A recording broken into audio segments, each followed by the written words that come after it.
Okay, बिस्मिल्लाहिर्रहमानिर्रहीम। अ, इससे पिछले जो मैंने टॉपिक करवाया था उसमें पहली एग्जांपल करवाई थी boundary value problem of Fourier transform की। तो उसके ऊपर जो फोरियर ट्रांसफॉर्म यूज़ हुई थी वो कोसाइन यूज़ हुई थी इन्हीं प्रॉपर्टी को यूज़ करते हुए, और कुछ पॉइंट्स उनको यूज़ करते हुए हमने जो थी वो अपनी फोरियर ट्रांसफॉर्म जो थी उसको प्रूव करवाया था। तो उससे नेक्स्ट एग्जांपल को डिस्कस करते हैं। हम कहते हैं हमारे पास जो गिवन फंक्शन है वो u t is equal to u x x है, u zero of t is equal to you not है, u x comma zero is equal to zero है और एक्स ग्रेटर देन ज़ीरो है। पहली बात तो यह है कि यहाँ एक्स ग्रेटर देन ज़ीरो है और वाई इंक्लूड नहीं है, तो आपको ये पता चल रहा है कि आपने जो फोरियर ट्रांसफॉर्म लेनी है वो लेनी है विद रिस्पेक्ट टू एक्स। दूसरी बात आप यूज़ कौन सी करनी है, फोरियर कोसाइन या साइन, तो क्योंकि इसके अंदर कोई भी हमारे पास बाउंड्री कंडीशन डेरिवेटिव वाली एक्सिस्ट नहीं कर रही जो कि फोरियर कोसाइन के लिए होती है, तो इट्स मीन और ये फोरियर साइन वाली कंडीशन सेटिस्फाई हो रही है और लिमिट भी जो है वो मतलब माइनस इन्फिनिटी या पॉजिटिव इन्फिनिटी को अप्रोच नहीं कर रही, तो इट्स मीन कि हम फोरियर साइन यूज़ करेंगे, क्योंकि ये फोरियर साइन वाली ही कंडीशन है। हमने कहा था कि जब यू ज़ीरो टी या यू ज़ीरो एक्स हमारे पास किसी वैल्यू के इक्वल हो, कॉन्स्टेंट के इक्वल हो, तो हम फोरियर साइन यूज़ करते हैं। अब मैंने लिख दिया कि वो use Fourier sine as U zero T is equal to you naught with respect to X. अब यहाँ से यू टी इक्वल आ जाएगा यू एक्स की, ये चीज़ इस दोनों साइडों पे फोरियर साइन अप्लाई कर दी, यहाँ पे भी कौन सी अप्लाई होगी, फोरियर साइन। अब हमारे पास ये डेरिवेटिव वाई आ जाएगा अंदर एफ ऑफ एस यू, और यू किसका फंक्शन होगा, एक्स वाई का। और मैंने बताया था कि जिस हिसाब से फोरियर ट्रांसफॉर्म ली जाए उस हिसाब से जो वेरिएबल है वो चेंज हो जाता है। अगर विद रिस्पेक्ट टू एक्स ले रहे हैं तो एक्स की जगह के आएगा, अगर विद रिस्पेक्ट टू वाई ले रहे हैं तो वाई की जगह पे के आएगा।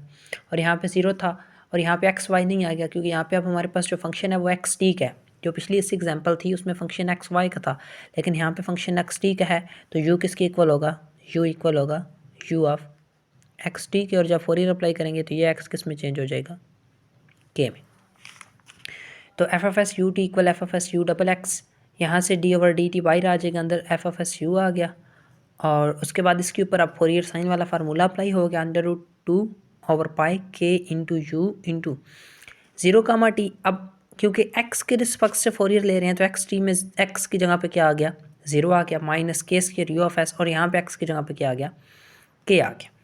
अब ये डी है और डी टी यू एस, अब ये जो एस है ये इस पर अप्लाई होगी और अंदर क्या आ जाएगा, के टी, और ये कौन सा यू है, बड़ा यू है, is equal to under root two U K to zero T minus के square U S K F T.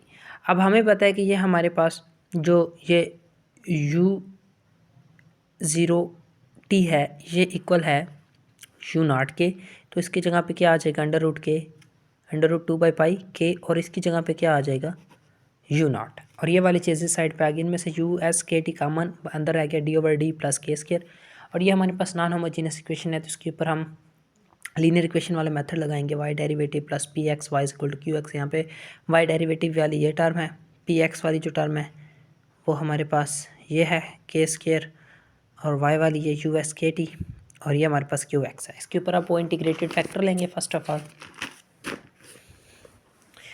Of all integrated factor क्या होता है, ई की power delta P x D T, तो ई की पावर इंटीग्रल के square D T, और यहाँ से के स्क्वायर कॉन्स्टेंट पाई ई की पावर के टी स्क्वायर। अब जो इक्वेशन बनी थी उसको, ये जो हमारे पास इक्वेशन थी, इस पूरी इक्वेशन को इक्वेशन नंबर 1 का नाम दिया था। इस पूरी इक्वेशन को इसको मल्टीप्लाई करा देंगे इंटीग्रेटेड फैक्टर से।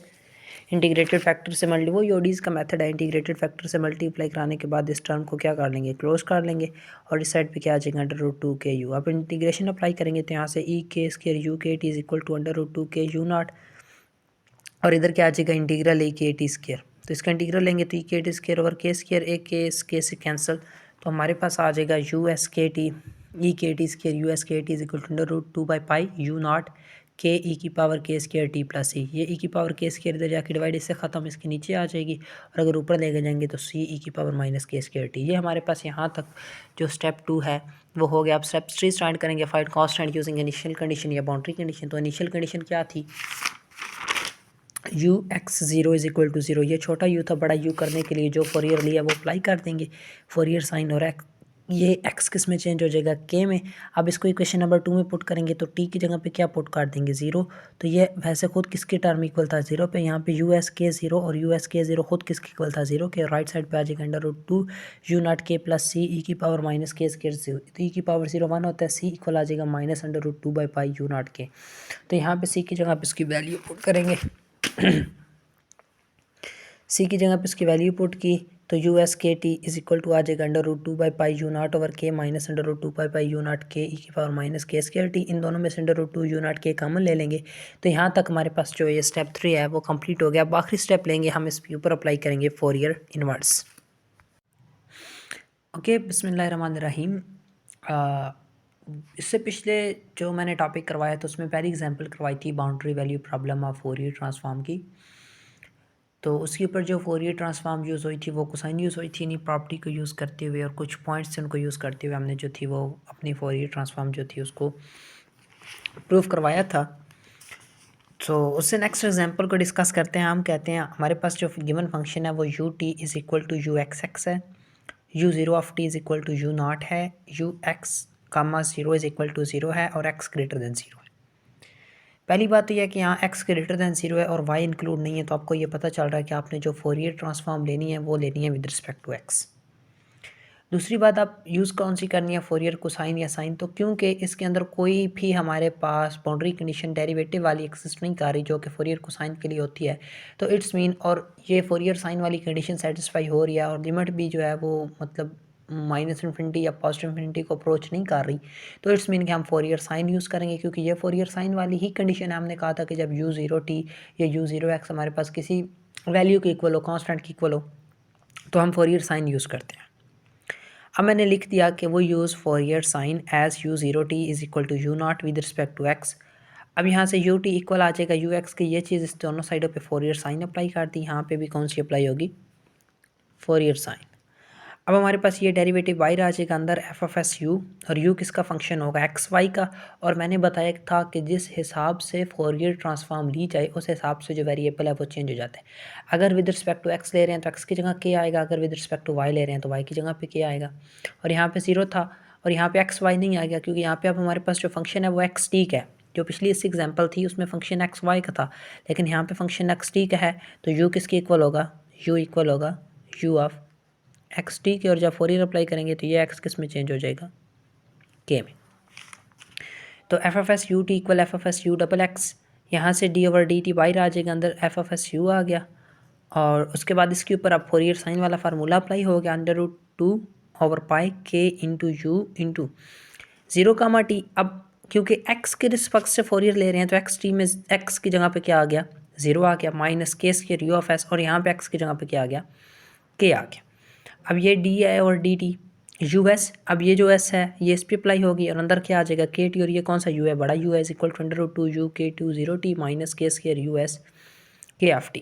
अब हमें पता है कि ये हमारे पास जो ये u0t है ये इक्वल है u0 के, तो इसकी जगह पे क्या आ जाएगा, √2/π और इसकी जगह पे क्या आ जाएगा, u0। और ये वाली चीज़ें साइड पे आ गई, इनमें से u(s)k)t कॉमन अंदर आ गया, d/d + k²। और ये हमारे पास नॉन होमोजीनियस इक्वेशन है, तो इसके ऊपर हम लीनियर इक्वेशन वाला मेथड लगाएंगे, y derivative plus px y is equal to qx। यहाँ पे y डेरिवेटिव वाली ये टर्म है, px वाली जो टर्म है वो हमारे पास ये है k² और y वाली ये u(s)k)t और ये हमारे पास qx है। इसके ऊपर आप वो इंटीग्रेटेड फैक्टर लेंगे। First of all integrated factor क्या होता है, e की पावर डेल्टा px dt, तो e की पावर इंटीग्रल k² dt, और यहाँ से k² कांस्टेंट पायर e की पावर kt²। अब जो इक्वेशन बनी थी उसको, ये जो हमारे पास इक्वेशन थी, इस पूरी इक्वेशन को इक्वेशन नंबर 1 का नाम दिया था। इस पूरी इक्वेशन को इसको मल्टीप्लाई करा देंगे इंटीग्रेटेड फैक्टर से। इंटीग्रेटेड फैक्टर से वो योडीज़ का मेथड है, इंटीग्रेटेड फैक्टर से मल्टीप्लाई कराने के बाद इस टर्म को क्या कर लेंगे, क्लोज कर लेंगे, और इस साइड पे क्या आ जाएगा, √2ku। अब इंटीग्रेशन अप्लाई करेंगे तो यहाँ से e(k²) u(k)t is equal to √2ku0, और इधर क्या आ जाएगा, इंटीग्रल e(k)t²। तो इसका इंटीग्रल लेंगे तो e(k)t² ओवर k², एक k से कैंसिल, तो हमारे पास आ जाएगा u(s)k)t e(k)t² u(s)k)t is equal to √2/πu0 k e की पावर k² t + e। ये e की पावर k² इधर जाके डिवाइड इससे ख़त्म, इसके नीचे आ जाएगी, और अगर ऊपर लेके जाएंगे तो c e की पावर -k² t। ये हमारे पास यहाँ तक जो स्टेप 2 है वो हो गया। अब स्टेप 3 स्टार्ट करेंगे, find constant using initial condition या बाउंड्री कंडीशन। तो इनिशियल कंडीशन क्या थी, u(x0 इज इक्वल टू 0, ये छोटा u था, बड़ा u करने के लिए जो फोरियर लिया वो अप्लाई कर देंगे, फोरियर साइन और ये एक्स किस में चेंज हो जाएगा, के में। अब इसको इक्वेशन नंबर 2 में पुट करेंगे तो टी की जगह पे क्या पुट कर देंगे, 0। तो ये वैसे खुद किसकी टर्म इक्वल था 0 पे, यहाँ पे यू एस के 0 और यू एस के 0 खुद किसकी इक्वल था 0 के। राइट साइड पे आ जाएगा under root 2 u not k plus c e की पावर माइनस के स्केयर 0। तो ई की पावर 0 1 होता है, सी इक्वल आ जाएगा minus under root 2 by pi u not k. तो यहाँ पे सी की जगह पे इसकी वैल्यू पुट करेंगे सी की जगह पे इसकी वैल्यू पुट की तो u S k T is equal to आ जाएगा under root 2 by pi u not over k minus under root 2 by pi u not k e की पावर माइनस के स्क्वायर टी। इन दोनों में से अंडर रूट 2 यू नॉट के common ले लेंगे। तो यहाँ तक हमारे पास जो ये स्टेप 3 है वो कंप्लीट हो गया। अब आखिरी स्टेप लेंगे हम, इसके ऊपर अप्लाई करेंगे फोरियर इनवर्स।